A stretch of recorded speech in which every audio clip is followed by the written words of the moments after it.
ishusho y'umuntu yicisha bugufi araganduka ntiyanga gupfa ndetse apfa urupfu rubi ruteye isoni rwo ku musaraba.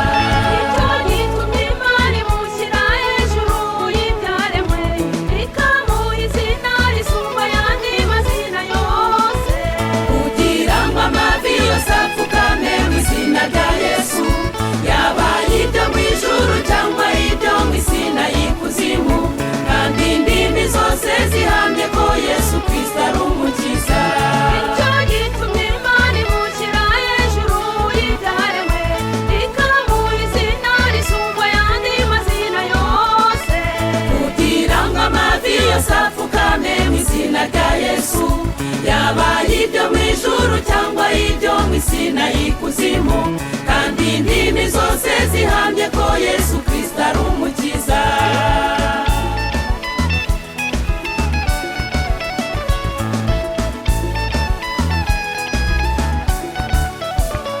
Uwizeye izina rya Yesu ntabwo azacirwaho iteka, azahabwa ubugingo buhoraho ntazarimbuka, azahabwa umunani mu bwami bw'ijuru kubw'iryo zina. zinaritwa ibagize imibabaro n'imiruho y'iyi si, zinatuboneramo ibisubizo by'ibibazo dufite, Sinatwihanganisha mu bigeragezo n'amakuba, sinatwaboneyemo amahoro menshi atarondoreka, sinatwaruhukiyemo imitwaro yaturemereraga. zinaritwa ibagize imibabaro n'imiruho y'iyi si, zinatuboneramo ibisubizo by'ibibazo dufite, Sinatwihanganisha mu bigeragezo n'amakuba, sinatwaboneyemo amahoro menshi atarondoreka, sinatwaruhukiyemo imitwaro yaturemereraga.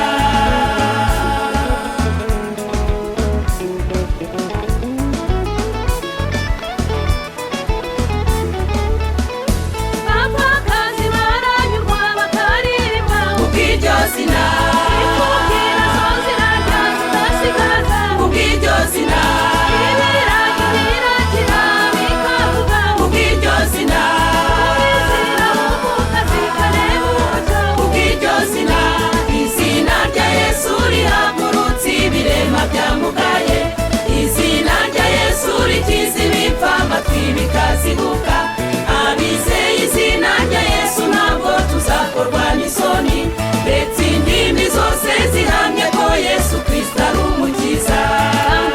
indimi zose zihamye ko Yesu Kristo ari umukiza, Ndetse indimi zose zihamye ko Yesu Kristo ari umukiza. kandi indimi zose zihamye ko Yesu Kristo ari umukiza, Ndetse indimi zose zihamye ko Yesu Kristo ari umukiza. Yesu ajyana inkono, Yesu Kristo utimukarenga, Ndetse indimi zose zihamye ko Yesu Kristo ari umukiza. Yesu ni Mwokozi, Yesu Kristo we na mupfumu. Ndetse indimi zose zihamye ko Yesu Kristo ari You know, umukiza. Jesus Christ is my Savior, Jésus Christ est notre Sauveur. Ndetse indimi zose zihamye ko Yesu Kristo ari umukiza. Ndetse indimi zose zihamye ko Yesu Kristo ari umukiza. Ndetse indimi zose zihamye ko Yesu Kristo ari umukiza. I will praise you, Lord. I will sing for you, Lord.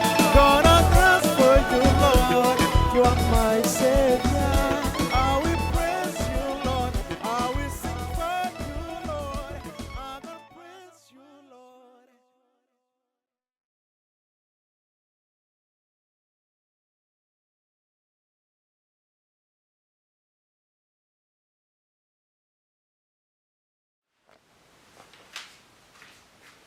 Bene data bavandimwe, Frères et sœurs, turabasuhuje muri uyu mugoroba.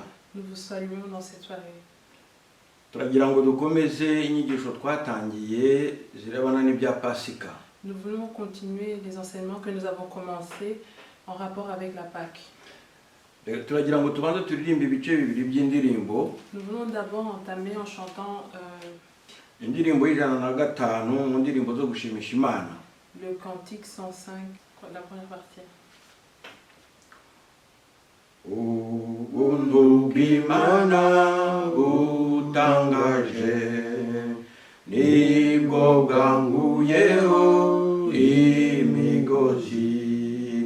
Byavuye se kuki? Byavuye ku gushaka kw'Imana yonyine yambohoye. None maso yanjye nawe matwi, nawe munwa wanjye mubiriwe, mwese mushimishe uwanguye mu ngoyi, ibyaremwe byose tumushime. Dusenge Imana. Prions. Mana ishobora byose, Dieu Tout-Puissant, turashaka kumva ijambo ryawe. nous voulons écouter ta parole. Turakwinginze kugira ngo Mana ufungure amatwi yacu kugira ngo twumve ibyo tubwira. Nous te supplions d'ouvrir nos oreilles afin que nous puissions entendre ce que tu as à nous dire. Udufashe rero uduhe umwuka wawe wera Aide-nous et envoie-nous ton Saint-Esprit kugira ngo ashobore kudusobanurira Mana ijambo ryawe. pour qu'il puisse nous expliquer ta parole. Uwumva iri jambo wese Mana turinginze kugira ngo rikomeze kumubera impamba muri uru rugendo rwo kujya mu ijuru. Que celui qui écoute cette parole puisse la recevoir comme un moyen d'accompagnement vers le chemin qui va vers le ciel. Turagushimye ku bwa Pasika nshya waduhaye. Nous te remercions pour la nouvelle signification de Pâques que tu nous as donnée. Habwa ikuzo kandi ushyirwe hejuru mu izina rya Yesu. Sois Amen. glorifié, sois magnifié. Amen. Muri izi nyigisho twatangiye z'ibya Pasika, Dans ces enseignements que nous avons commencés, de Pâques, inyigisho ya mbere twashoboye kuvuga ku mugambi w'Imana wo gucungura umuntu akimara gucumura. le premier enseignement, nous avons parlé du projet de Dieu, le projet que Dieu a entamé directement lorsque l'homme a péché. Twasanze ko icyaha cyateye umuntu isoni. Nous y avons compris que le péché a apporté la honte à l'homme, Cyamwambitse ubusa, que le péché l'a déshabillé. kandi dusanga ko icyaha cyamukururiye ibibazo, kimukururira uburetwa butewe n'icyaha. Nous avons également compris que le péché a apporté la servitude. Ndetse twasanze ko icyaha cyamwirukanye mu ngobyi Imana yari yaramushyizemo. Et nous avons également compris que le péché l'a chassé du jardin dans lequel Dieu l'avait mis. Ibyo rero bimutandukanya n'Imana, bimutandukanya n'ubwiza yari afite, bimutandukanya n'umushyikirano yagiranaga n'Imana. Et toutes ces choses-là l'ont éloigné de Dieu, de la communion qu'il avait avec Dieu. Ariko Imana y'urukundo Mais le Dieu d'amour, ntiyemera ko umuntu azapfa buheriheri. il n'a pas accepté que l'homme périsse éternellement. Iteganya uburyo azacungurwa. Il a prévu un moyen de racheter l'homme. Ihitamo ubwoko. Il a choisi un peuple. Icyo kikaba ari icyigisho cya kabiri. Et là était le deuxième enseignement. Ihitamo ubwoko izanyuzamo gucungurwa. Il a choisi un peuple dans lequel il y aurait la rédemption. Nuko yahamagaye Aburahamu, C'est ainsi qu'il a appelé Abraham. imukura mu gihugu cye, Il l'a appelé étant dans son pays. imukura mu muryango we, Il lui a demandé de quitter son pays, il lui a demandé de quitter sa famille. ndetse imusaba no kureka Imana ze kugira ngo izabe Imana ye rukumbi. Et il lui a demandé de laisser ses dieux pour que Dieu puisse être son seul Dieu. Aho ngaho ni nyuma y'umuntu wa Babeli. Et ça c'est après la tour de Babel. Aburahamu yemeye gukurikira ijwi ry'Imana. Abraham a accepté de suivre la voie de Dieu. kandi imana imusezeranya umugisha Et Dieu l'a promis la bénédiction. ndetse imusezeranya ko azaba umugisha w'amahanga. Et il lui a également promis qu'il serait une bénédiction pour le monde entier. ariko imubwira n'ubundi buhanuzi, Mais il lui a également donné des promesses. imuhishurira ibanga rikomeye. Il lui a révélé une secret important. yaramubwiye iti ubwoko bwawe buzaba abashyitsi n'abimukira mu kindi gihugu. Il lui a dit, ton peuple sera des étrangers d'un autre pays. kandi muri icyo gihugu bazabababaza cyane, Et dans cet autre pays, ils seront persécutés. bazamarayo imyaka 400. Et ils y passeront 400 ans. ngo ariko woweho uzataha amahoro usange basokuruza. Mais toi, rien ne t'arrivera et tu retrouveras les tiens. ibyo ngibyo rero byarageze. Cela s'est donc passé. Aburahamu arapfa, Abraham est mort. ndetse n'umuhungu we Isaka arapfa. Son fils Isaac également est mort. noneho umwuzukuru we Yakobo niwe wamanutse ajya mu Egiputa. Et c'est donc son fils, son petit-fils Jacob qui est allé en Égypte. yari yarabanjirijwe n'umuhungu we Yosefu, Il avait été précédé par son fils Joseph. kandi Yosefu yagiyeyo mu buryo buruhanije cyane ndetse bubabaje, Joseph y avait été par des moyens très difficiles, kuko yari yagurishijwe na bene se. car il avait été vendu par ses frères. Yakobo nawe yaje gupfa, Mais Jacob est mort yapfuye ngo amaze imyaka 110 après 110 ans passés sur nk'uko terre, tubisoma mu itangiriro ibice 49 kugeza kuri umurongo wa 33. comme nous pouvons le lire dans Genèse 49, 33. ndetse Yosefu nawe yarapfuye. Joseph également est mort. Yosefu amaze gupfa, ubwo ubwoko bw'Isirayeli ntabwo bwahise butaha. Directement après la mort de Joseph, le peuple d'Israël n'est pas rentré dans son pays. noneho rero tugeze ku cyigisho cya gatatu, Nous arrivons au troisième enseignement, aricyo kivuga iby'uburetwa bw'abana b'Isirayeli ndetse no kubohorwa kwabo. Nous arrivons au troisième enseignement qui a pour titre l'oppression et la libération du peuple. Ugucungurwa kwatangiye umuntu akimara kugwa mu cyaha nk'uko twabivuze. La rédemption a commencé à partir du moment où l'homme avait commis le péché. Iyo projet yatangiwe n'Imana kandi tukaba tuyibwirwa mu gitabo cy'Itangiriro. Ce projet a été entamé par Dieu et on peut le voir également dans Genèse. Ariko byakomeje mu gitabo cyo Kuva. Mais ce projet a été poursuivi dans l'Exode. Kandi mu gitabo cyo Kuva ni naho hasobanurwa neza ibyo gucungurwa.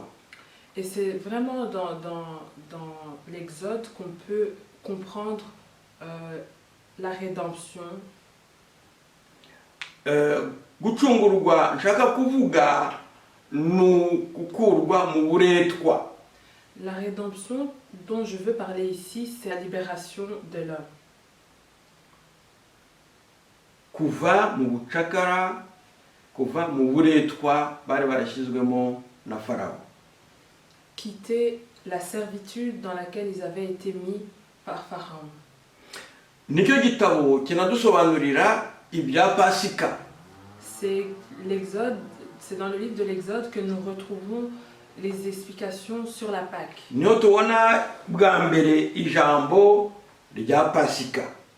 C'est là où on retrouve le mot Pâque pour la première fois. Byagenze bite? Que s'est donc-il passé? Abana b'Isirayeli kugira ngo bashyirwe mu buretwa. kandi barabayeho neza. pour que les enfants d'Israël soient dans la servitude alors qu'ils avaient bien vécu jusqu'à là. Bibiliya iratubwira mu kuva igice cya mbere umurongo wa 8 kugeza wa 11.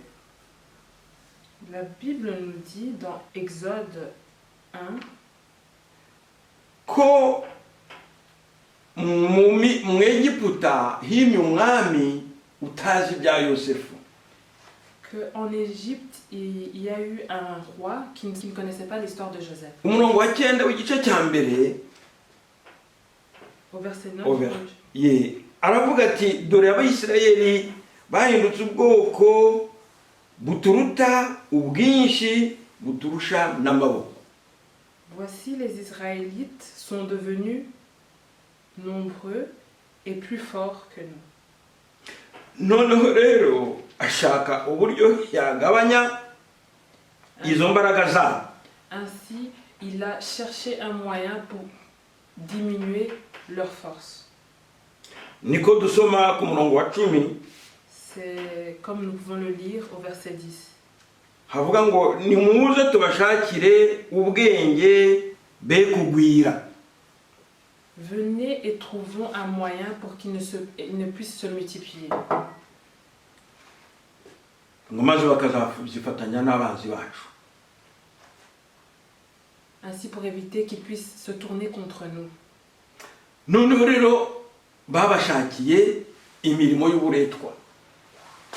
De cette manière, ils ont cherché des corvées et des travaux lourds. Umurongo wa 11 uratubwira ngo nicyo cyatumye babaha abo kubatwara ku buretwa ngo baba barishe imirimo iruhije. Le verset 11 nous dit c'est pourquoi ils leur ont établi des chefs afin de les accabler de travaux pénibles. Ngo kandi ngo bubakira Farawo imidugudu yo guturamo Pitomu na Ramsès. Et ainsi, ils ont bâti les villes de Pathom et de Ramsès pour servir de magasin à Pharaon. Babakoresheje ibintu tubonye hano mu ijambo ry'Imana bitatu. Ils les ont fait faire 3 choses que nous venons de lire ici dans la parole de Dieu. Uburetwa bukomeye.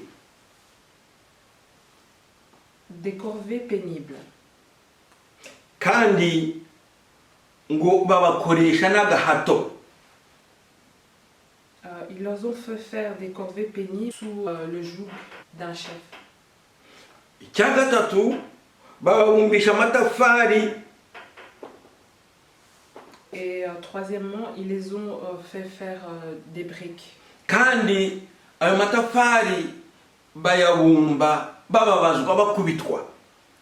Et pendant qu'ils modelaient ces briques, ils étaient frappés.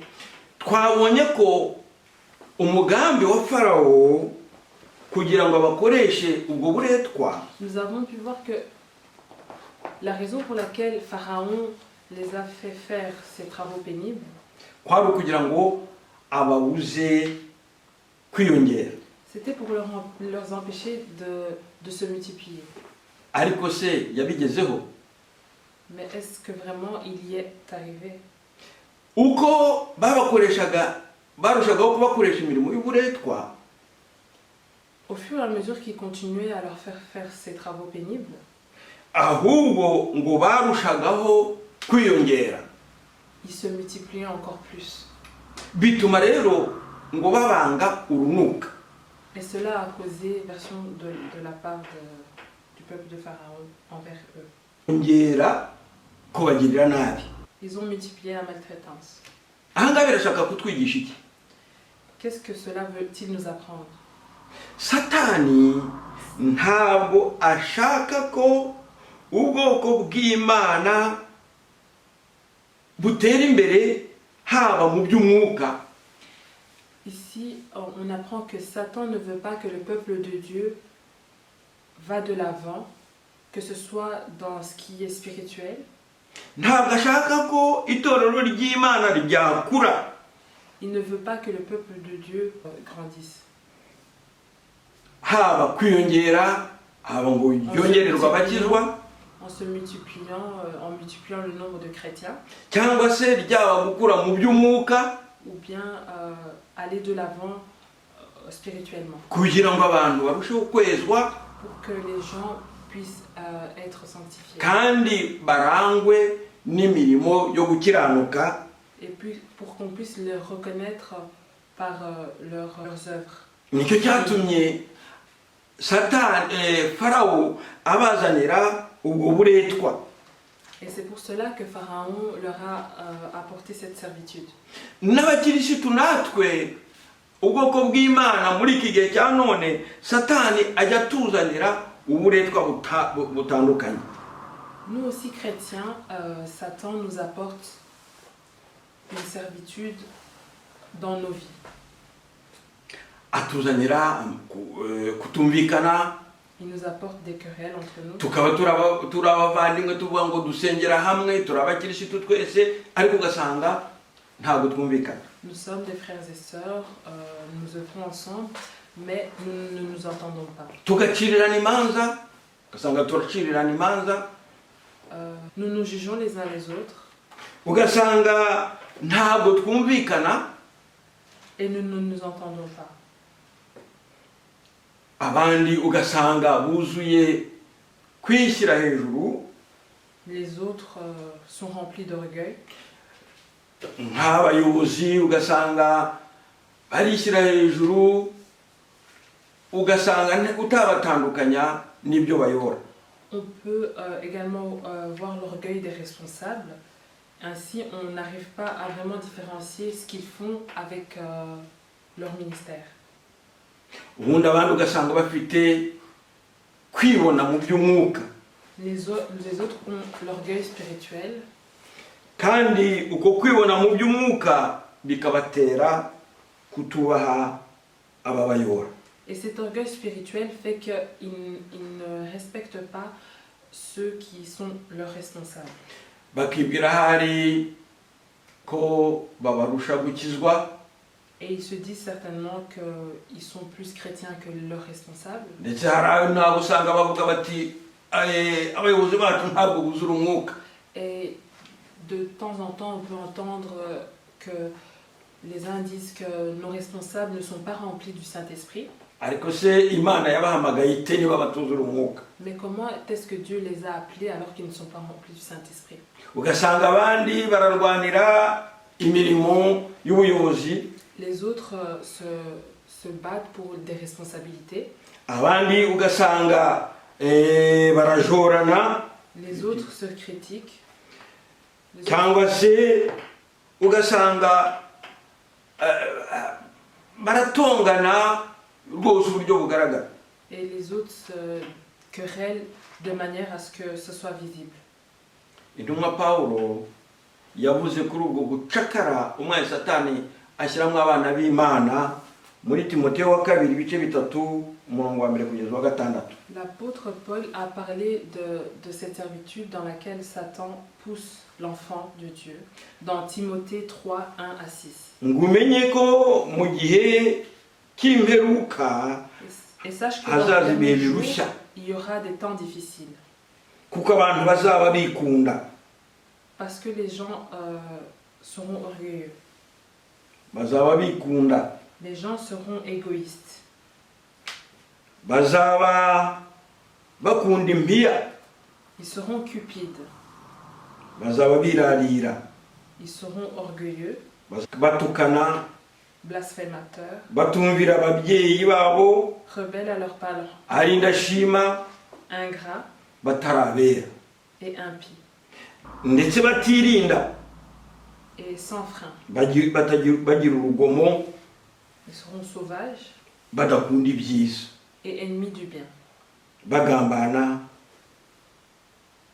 Ils seront traîtres, ari ibyigenge, emportés, bikakaza, enflés d'orgueil, badakunda ngo bakunda ibibanezeza aho gukunda Imana. Ils seront amis de la volupté plus qu'amis de Dieu. murumva rero ko muri iki gihe cya none mu itorero ushobora kuhasanga ishusho nk'iyo ngiyo.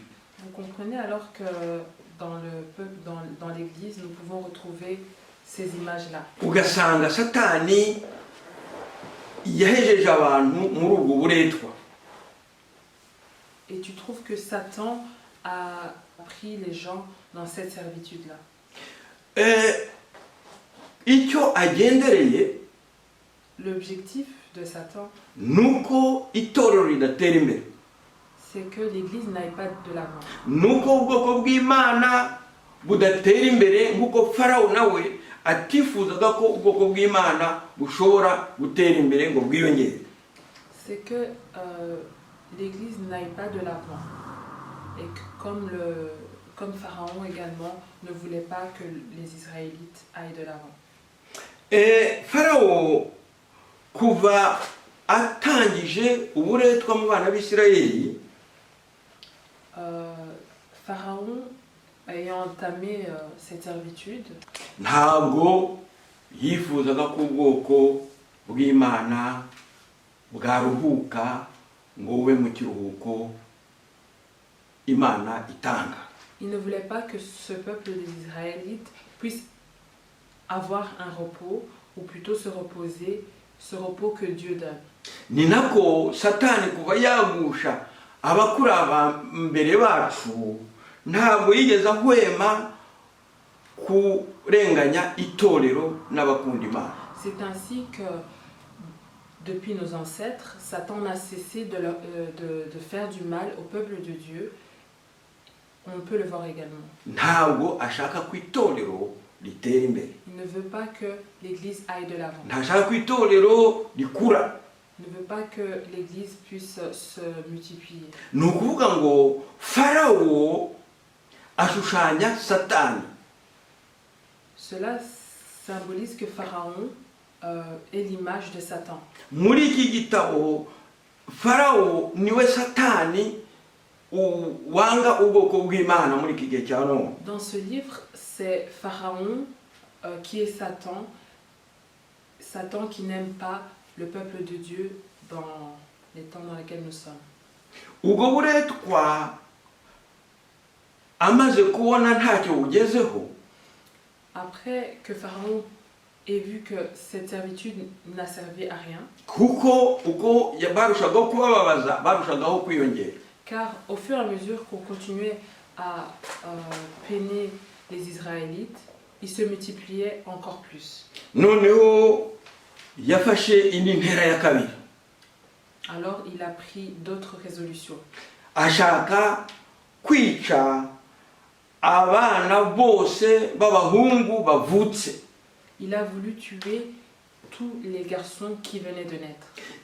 Farawo rero icyo yabikoreraga yashaka kugira ngo ubwoko bw'Isirayeli butazabona uzabohora.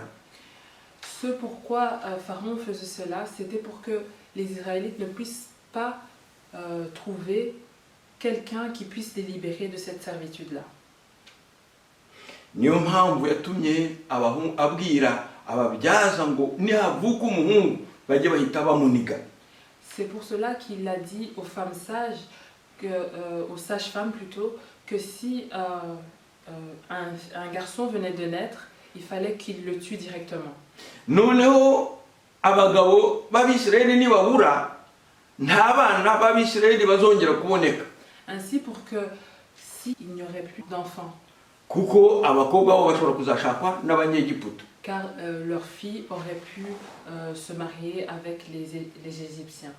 Ariko Imana ishimwe, Mais gloire à Dieu, kuko umucunguzi ariwe Mose yarinzwe.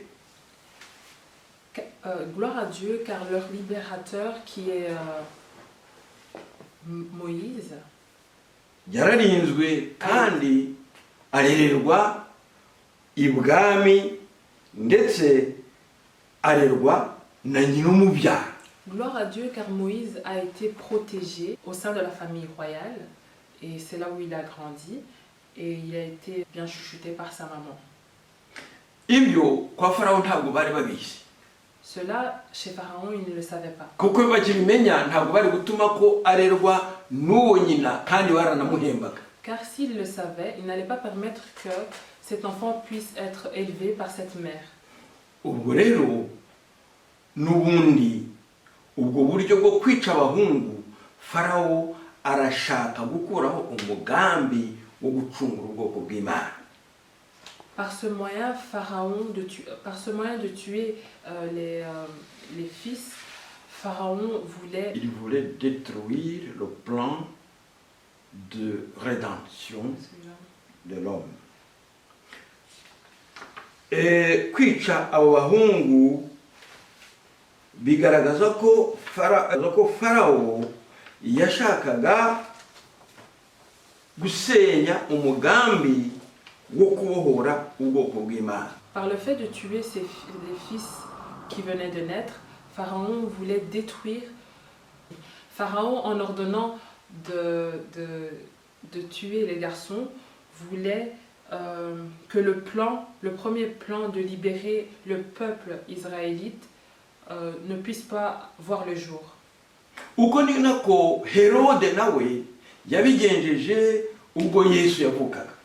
Et c'est le cas de Hérode qui a aussi été contre ce plan de libération du peuple de Dieu quand Jésus venait au monde. Muribuka ko yishe abana b'abahungu bose bageze ku myaka 2. Vous vous souvenez qu'il a ordonné de tuer tous les garçons qui avaient moins de 2 ans. Ariko nyiri ukubohora uwo mugambi wa Herode ntabwo washoboye gushyirwa mu bikorwa. Mais puisque le maître de la libération n'avait pas pour plan ce que Hérode voulait, Hérode n'a pas pu arriver à ses fins. Aha rero nk'uko twabivuze Farawo na Herode bashushanya Satani. Ici, on peut également voir que comme Pharaon était l'image de Satan, Hérode également est l'image de Satan. Naho Mose ashushanya Yesu. Et Moïse est l'image de Jésus. Imana rero yaratabaye. Dieu est intervenu kugira ngo irinde abacunguzi. Dieu est intervenu pour aider les rédempteurs. Mose yamurinze gupfa akiri ubuhinja akivuka. Dieu a protégé Moïse de la mort dès sa naissance. Kandi kurinda Mose yanarinze umugambi wayo kuko ntawe ushobora guhindura umugambi w'Imana. En protégeant Moïse, il a également protégé son plan puisque personne ne peut aller à l'encontre du plan de Dieu.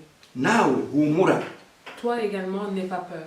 Niba Imana igufiteho umugambi, si Dieu a un plan sur toi, nubwo umwanzi yakurakarira, même si l'ennemi peut aller contre toi, ntacyo azagutwara. Rien ne t'arrivera. Kuko Bibiliya iratubwira muri Yobu ibice 42 umurongo wa 2. Car la Bible nous dit dans Job 42, 2, ngo nzi yuko ushobora byose. Je reconnais que tu peux tout. Kandi nta kibasha kurogoya imigambi yawe. Et que rien ne s'oppose à tes plans.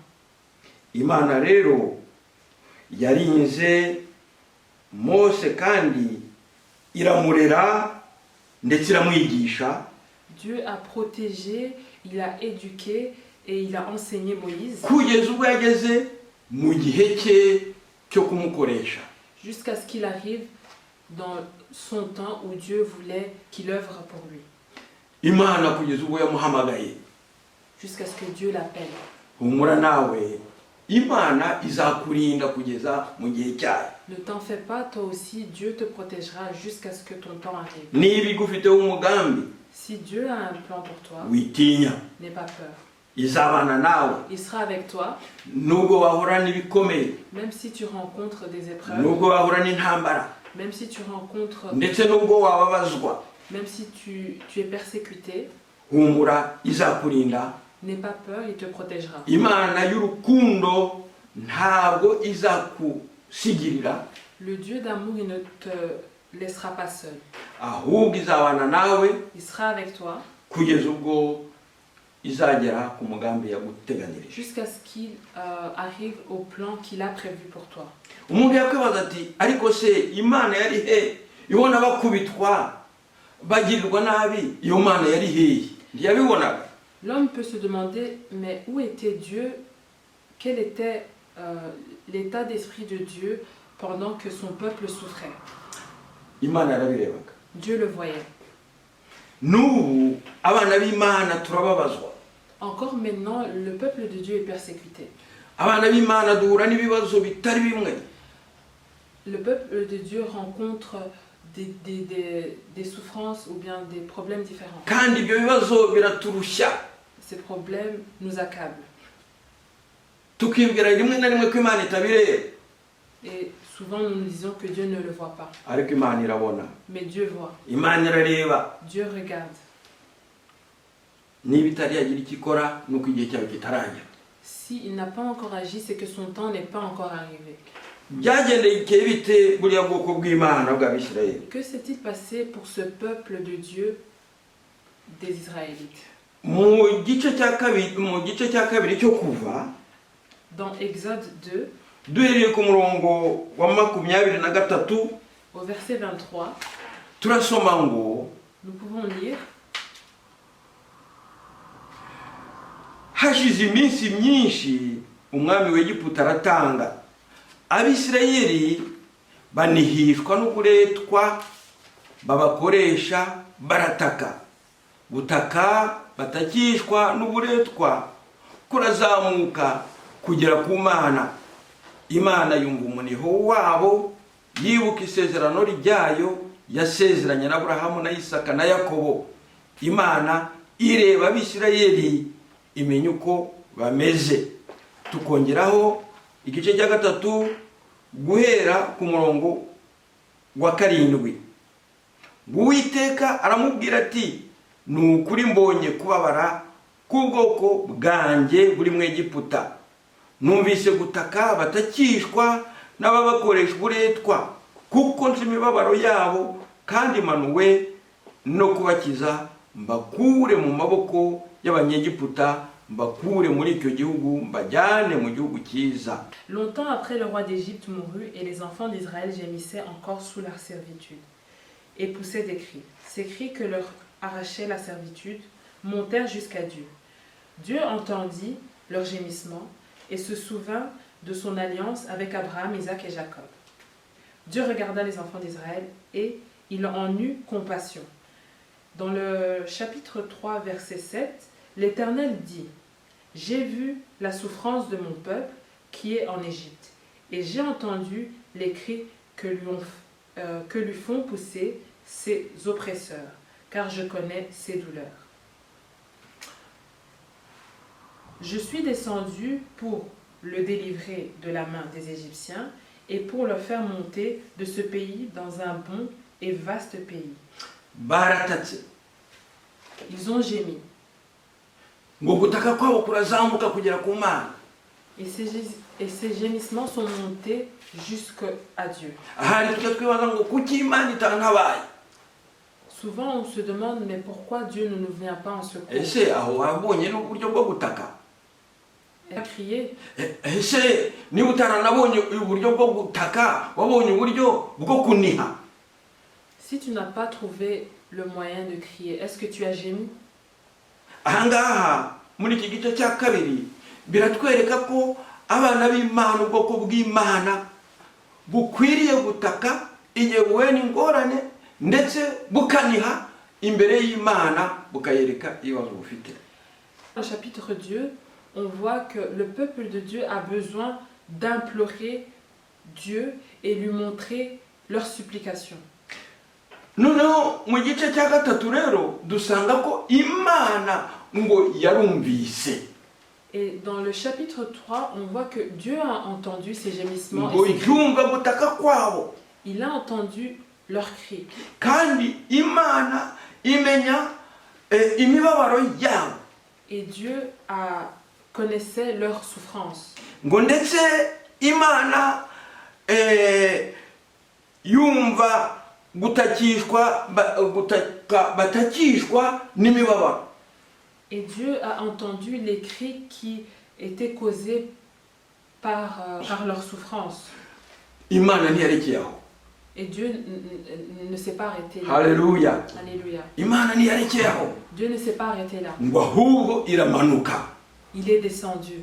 Iramanuka. Il est descendu. Oh, iragenda ihura na wa mucunguzi yarinze mu bibazo bikomeye.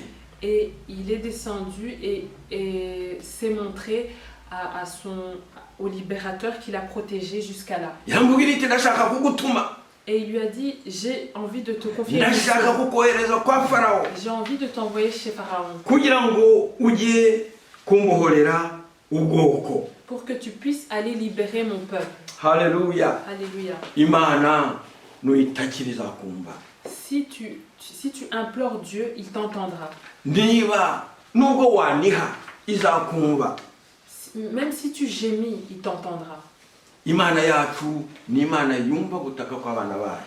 Notre Dieu, c'est un Dieu qui entend la souffrance de ses enfants. Kandi umugambi wayo ni ukudukura mu buretwa Satani yatugizemo. Notre Dieu, c'est un Dieu qui entend les cris de ses enfants et son objectif est de nous enlever de la servitude que Satan nous a conduit dedans. Ntabwo izabura kudutabara nituyitakira. Il nous viendra en secours si nous l'implorons. Nitubabazwa na buriya buretwa yadushizemo. Si nous sommes attristés par cette servitude, Ndabizi kenshi abantu bararushwa bakarushwa n'umubiri ndetse bikabananira kuva mu byaha n'ibi ugasanga kigwemo none akagisubiramo. Oh, reka dutakire umwami wacu. je sais que souvent c'est très difficile de quitter certaines choses, certains péchés, mais implorons Dieu.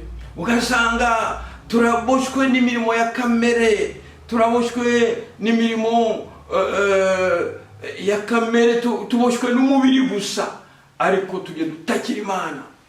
Et on voit que nous sommes liés par les œuvres de la chair, mais implorons Dieu simplement. Imana izatubohora nta kabuza. Dieu nous libérera quoi qu'il arrive. Imana ishimwe cyane. Que Dieu soit loué. Dufite Imana yita ku baruhijwe, ku baboshwe na Satani, kandi umugambi wawe no kubabohora. Nous avons un Dieu qui prend soin de ses enfants et qui prend soin de ceux qui sont pris dans le piège de Satan. Niba uri mu buretwa bwa Satani, Si tu es dans la servitude de Satan, akaba kuruhije ku bintu ibi n'ibi, qui t'accable dans différentes choses, tabaza umwami wo mu ijuru. implore Dieu, Izumva il entendra kandi izamenya imibabaro yawe, et il connaîtra tes souffrances hanyuma imanuke igutabara. et il descendra pour te libérer. Imana iduhe umugisha. Que Dieu nous bénisse. Dusenga Imana. Prions. Mana ishobora byose, Dieu Tout-Puissant, turagushimiye cyane ko wabonye kuniha k'ubwoko bwawe. nous te remercions car tu as vu les gémissements de ton peuple. Kandi mwami w'abami uhora witeguye gucungura ubwoko bwawe. Et Seigneur, tu es toujours prêt à libérer ton peuple.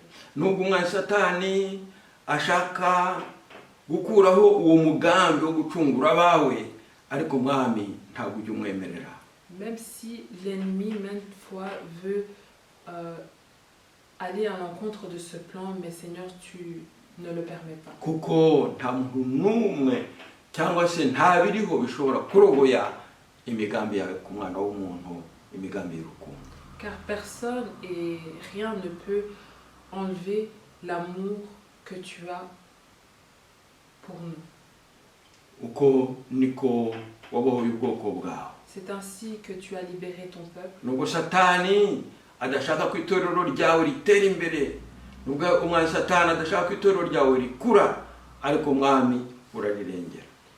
Même si Satan ne veut pas que l'Église puisse grandir, que l'Église puisse aller de l'avant, mais Seigneur, toi, tu protèges ton Église. Nuko warengeye ubwoko bwawe kuva kera kose. Comme tu as toujours protégé ton peuple de Nubwo babarenganyaga ariko barushagaho kwiyongera. même si on les oppressait, mais ils ont continué à se multiplier. Nuko warinze umucunguzi kuko wari umuzi wabuze aho ari.